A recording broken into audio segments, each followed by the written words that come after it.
Hey boys, welcome back to some more NRL Supercoach 2021 squad breakdown discussions here, and we're going to be moving over to the Cowboys. So let's go through this. So the dummy halves. Oh, dude, when I look this up, I'm like, yeah, there's a big option here. It's funny though. Actually, three pretty good dummy halves. Jake Granville. I've never really been a huge fan of Granville at the best of times. But back in the day when he was playing big minutes, he was a decent little option. But he's on the outer now, and I think it's for the best for the Cowboys. Reece Robson, though, he is the man. Big signing from the Dragons. He is a very talented dummy half, and as you can see, he is priced up there, almost 500k. He averaged 55. He's in 1% of teams. Robson, dude, if Robson was guaranteed to play big minutes, I wouldn't definitely have him in, but it would be tough to leave him out.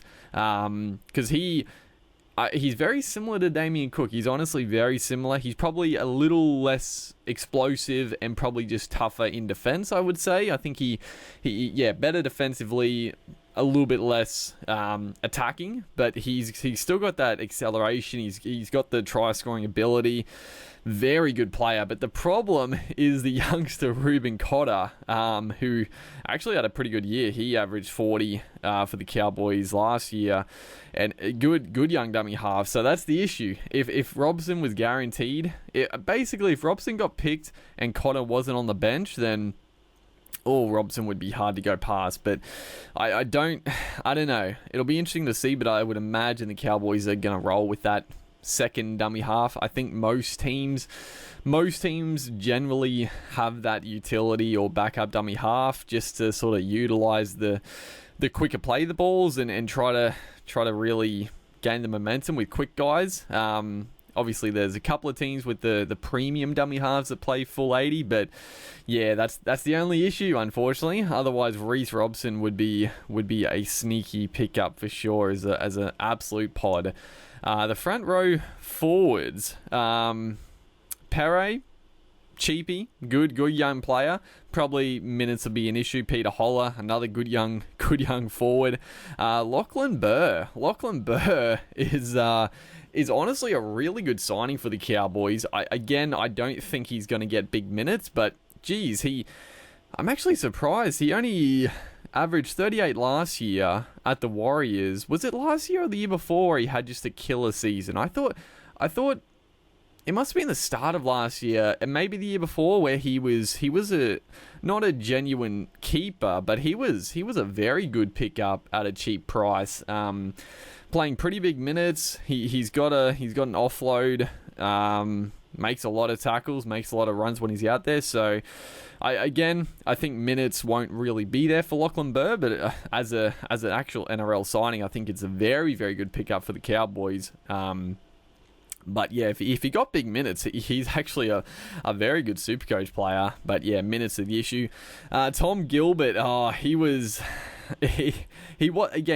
gonna be a certainty, but it looked like he was probably gonna get that starting back row spot, which was a little bit surprising in my mind. But again, he's a good young aggressive forward for the Cowboys, and he's got a lot of talent. But yeah, he's done an injury, so he's gonna be out for an extended period of time. He picked up a pretty serious injury as well. So Gilbert, a no-go there. Jordan McLean, dude, McLean's a weird one. I've always thought McLean would be like a Supercoach gun, but I don't know. I mean, I guess even when he first went over the Cowboys, he's had injuries pretty much his whole stint. He played 15 games. It's probably the most he's played in a season for a while, but yeah, he's just never really been Supercoach relevant, surprisingly, because I always thought from the Storm he'd go over and he would be, big minutes, big impact, but I mean, he's been okay for the Cowboys, but yeah, just not the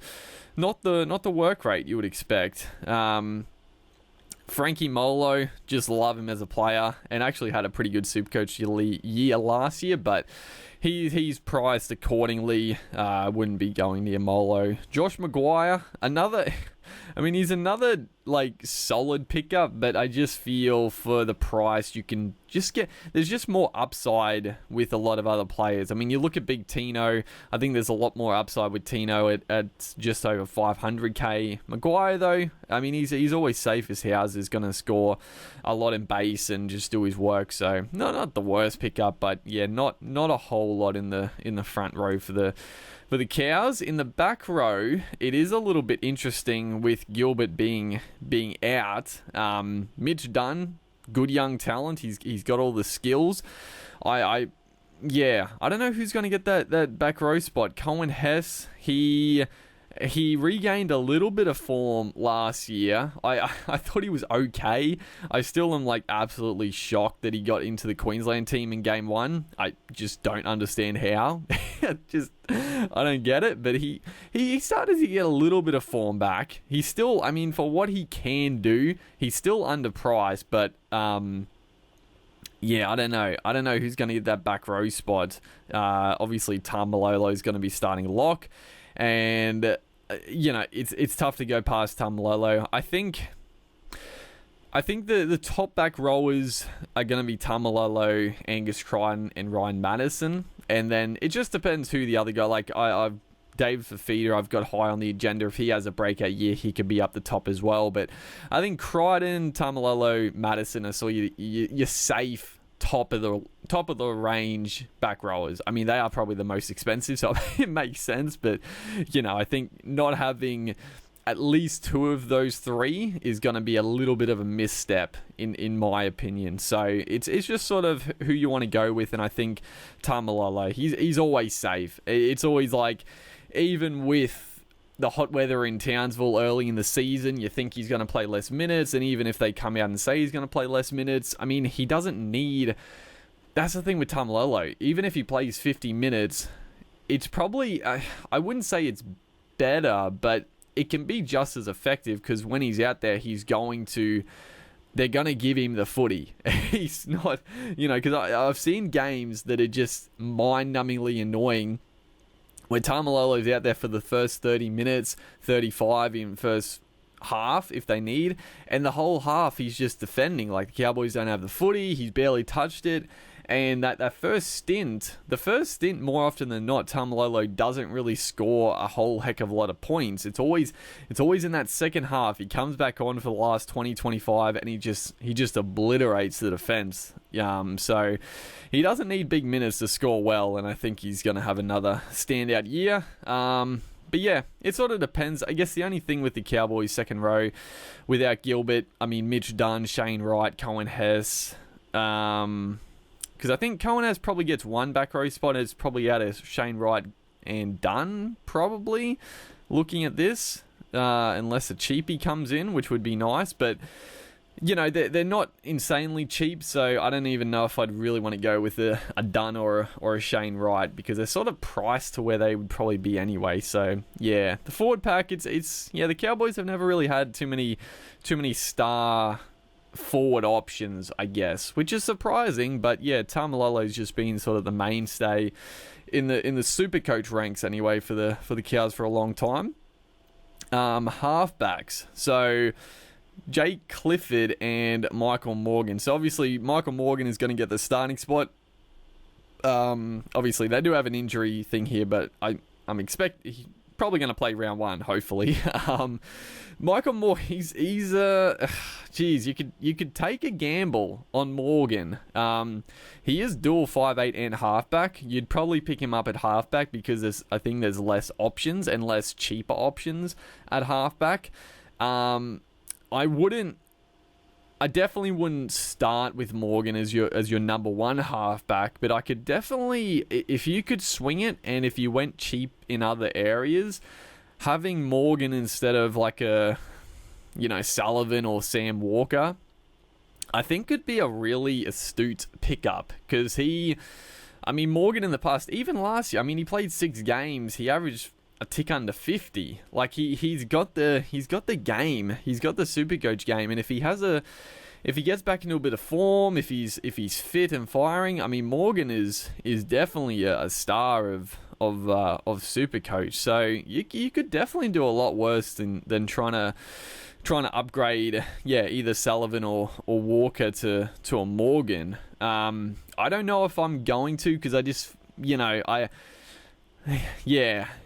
it sort of depends, because if Jaden Sullivan doesn't get the spot at the Dragons, it will be tough, because I don't know, to start the year, personally, I don't like to have players that aren't going to play and make money, but it's tough to sort of spend that $200K to upgrade to Morgan, because, you sort of you don't have to, at the moment, my team, which is going to change a lot anyway, I've got 154 saved up, so I can almost upgrade to him, but it's an interesting one. Morgan, he's definitely, he's a wait and see. He's a wait and see, because he is definitely undervalued for what he can bring. And I guess on top of that as well, the Cowboys, I feel like they're in for a big year. I just think the Cowboys are going to be, I think they're going to have a good season, hopefully.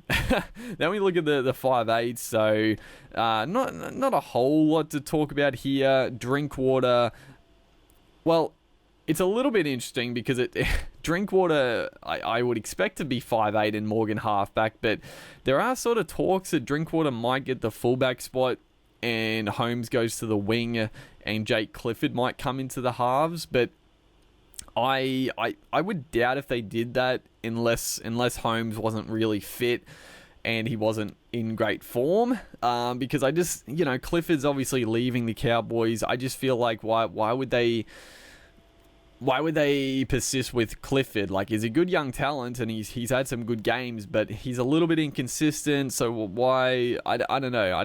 I don't really understand why they would try to fit him in. So in my opinion, the Cowboys should roll Morgan and Drinkwater in the halves and Holmes at fullback. But I don't know. Todd Payton might have different ideas.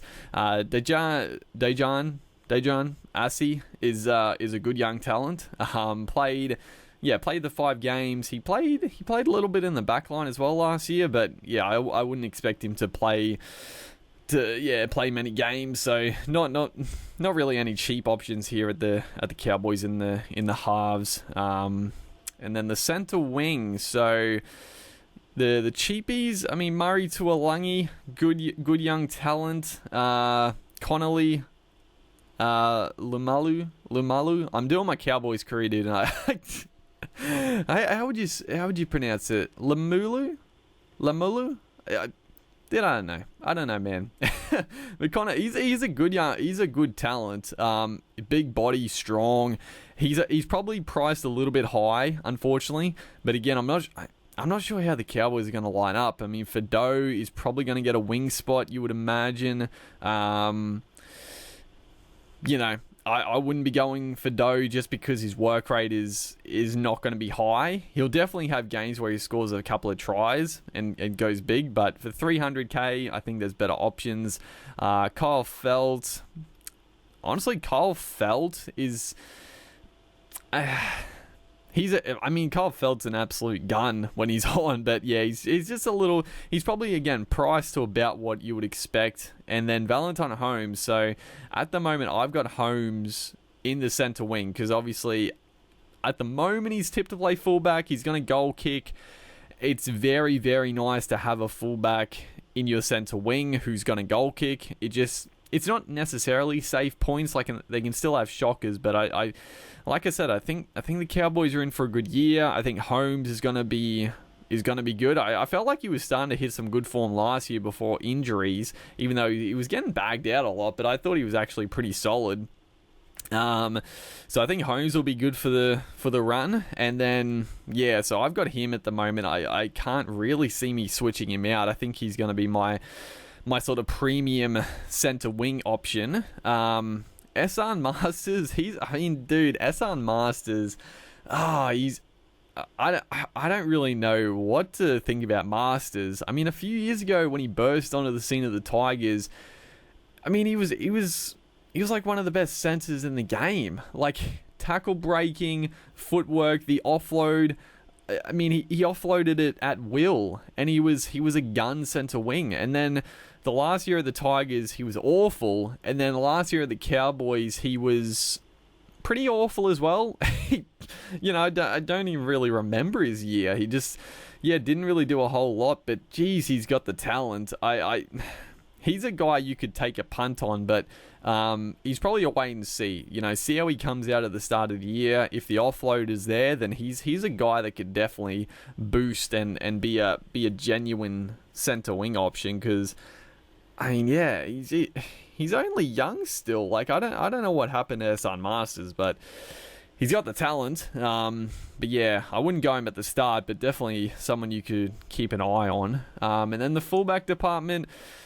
Not much to do here. Like I said, I've got Valentine Holmes in the centre wing, and then obviously you're not going to go for Doe or Drinkwater over the likes of Turbo or Pappenhausen or these guys. So yeah, not too much else there for the Cowboys. So definitely a lot of potential in the Cowboys team. A lot of options without a doubt. Not much in the forwards, but in the back line that there's some genuine stuff.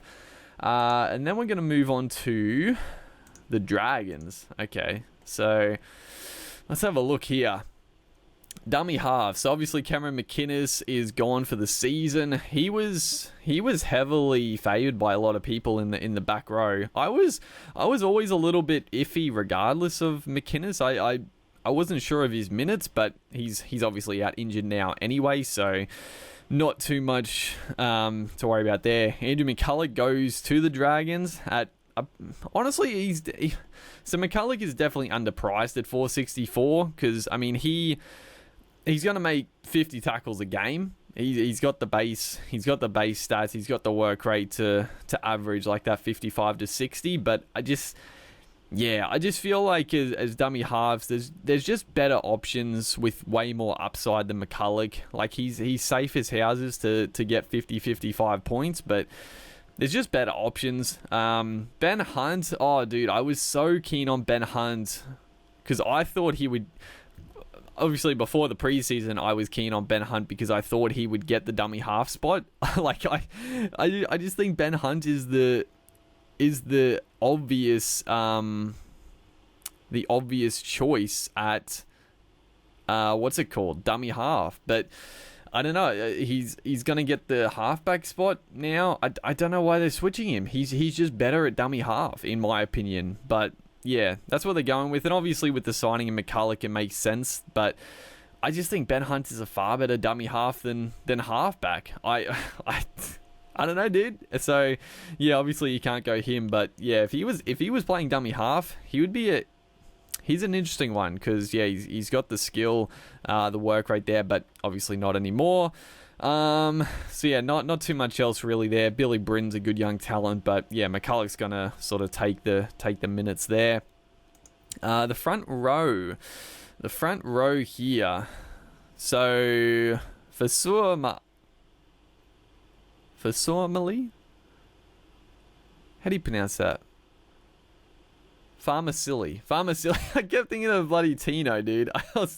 In my head, I just couldn't not say Tino's last name. But yeah, Farmasili, the ex-Rooster who went on loan to the Warriors, and I thought he signed with the Warriors, but no, he's now signed with the Dragons. He's an okay cheapie. I don't know about the minutes, but he could be an okay cheapie. They got, honestly, look at the front row, man. So Paul Vaughan at 500k, like a couple of years ago, Paul Vaughan was the premium front rower. He was getting tries. He was up like 60, 70 points a game. But yeah, you sort of always knew it. Like the tries would dry up, the attacking stats, and with how bad the Dragons are, like Paul Vaughan's game has sort of gone a bit downhill. He's still averaged like close to 60. So he's underpriced. I mean, Blake Laurie, I think, is a good forward pickup as well, but he's probably, yeah, Laurie's more of your shorter impact player, so I wouldn't really go him. Josh Kerr is an interesting one. Again, I don't know the minutes. It's probably going to be Blake Laurie and Paul Vaughan starting. Or maybe Josh Kerr will get the starting spot. I don't think I could go Kerr, but he is. I mean, he's junior Paul Vaughan. Like, he's got that footwork, he's got the try scoring ability, and he's 370k. He was a cheapie last year. He made some okay money, but Josh Kerr, he's got the game in him, dude. But yeah, tough to go. And then Trent Merrin at a tick under 300k. Last year, I think he was about the same price, honestly, and I thought he was going to be a great pickup. I don't think I ended up going him because he played 12 games, but they were pretty much all off the bench, I think. Didn't play big minutes.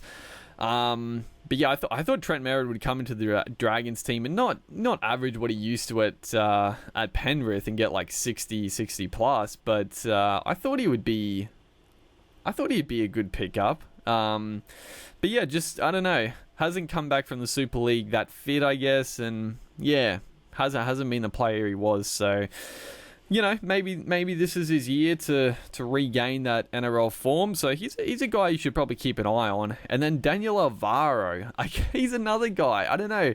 The Dragons are a team that players go to lose their career. Apparently, Alvaro was like one of the better props running around at the Eels. I still don't know what happened there. Like, I guess they just wanted more impact, or they were looking in another option. But Alvaro was like their best and fairest. Like, I thought he got it like a couple of times, and he played big minutes. He had a huge work rate. You know, he was probably up near that average of 60 a few years ago, and then yeah, ever since then he hasn't really found his spot again. So I can't even remember, was he at the Dragons last year? I thought he was at the.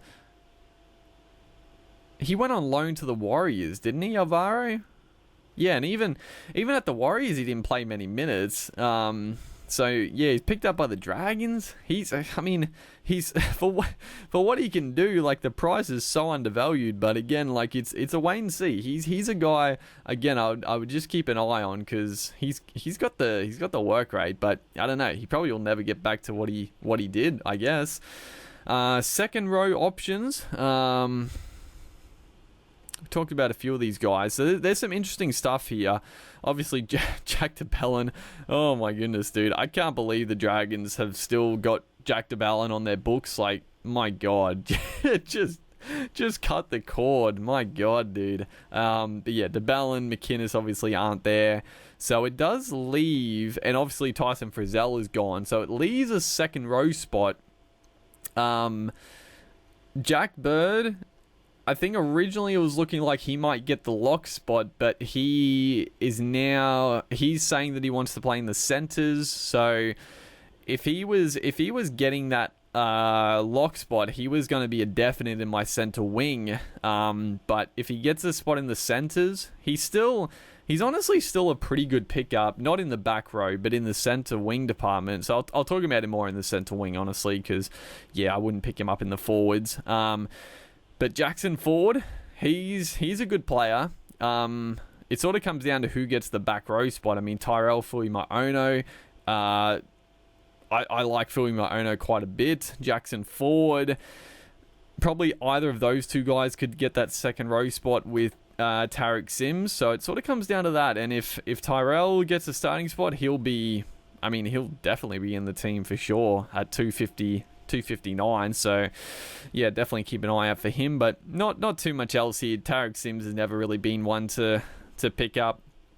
The halfback department, so like I said, Jaden Sullivan at the moment is in my team. He got 58 in his one game. Obviously that he's not going to average 58, but he's a good young talent. They've been talking about for a couple of years. I think he's started pretty well in the preseason. But it looks like Ben Hunt is going to get the halfback spot, and Corey Norman's probably going to get the 5'8" spot. So Sullivan might not get a spot in this team, which is surprising to me. So if that's the case, I probably, I don't know. It's I never like to have, especially in the halves, like I always want to have, my second half to play. They don't have to be fantastic, but I like them to at least make a little bit of money. So if worse comes to worse, you could play them or, try to upgrade them if they make a bit. But yeah, sort of, it's a wait and see on Jaden Sullivan. I feel like he will play sometime in the year, but if he doesn't make the round 1 team, it's a little bit of a concern. The 5'8" department, like I said, Corey Norman. I definitely wouldn't be going near Corey Norman. He's in 0% of teams, so I think that's pretty fair. Center wing. So we'll talk a little bit more about Jack Bird for a second. So yeah, I mean Bird, if he gets the starting lock spot, he's honestly straight into my center wing. At 380k to get a forward in your center wing is just, it's golden. And I mean Bird, before he left the Broncos and like before his second knee injury at the Broncos, he started the year really well. Like he was averaging, I think I had him in my center wing a couple of years ago, and he was averaging like 50, high 50s, making a lot of like tackle breaks. He kept, he kept getting the ball and then just kept running across field, palming off players, getting like 4 or 5 tackle breaks a run, and scoring really well. So even if he gets a starting center spot, he's a tempting option. If he does get a center spot, I don't think I could go him. Just the risk of it. I feel like there's probably better options and probably better cheaper options, but he definitely is undervalued if he's fit and firing, because he's shown what he can do. He's an Origin level player, so change of club, change of scenery. Definitely has it in him. Zach Lomax. So I mean Lomax, as you can see, he's priced very high because he had a killer last year. I had him in my team from the get-go. Did very well for me, but I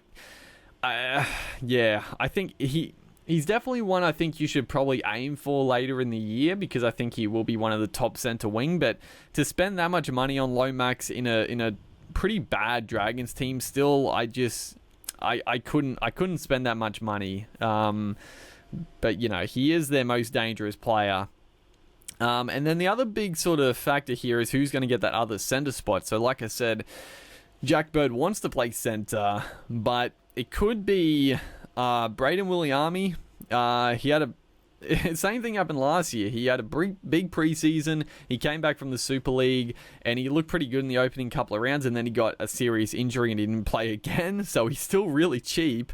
And then Max Fagai, I think it's something like that. Max and Matthew, I don't know.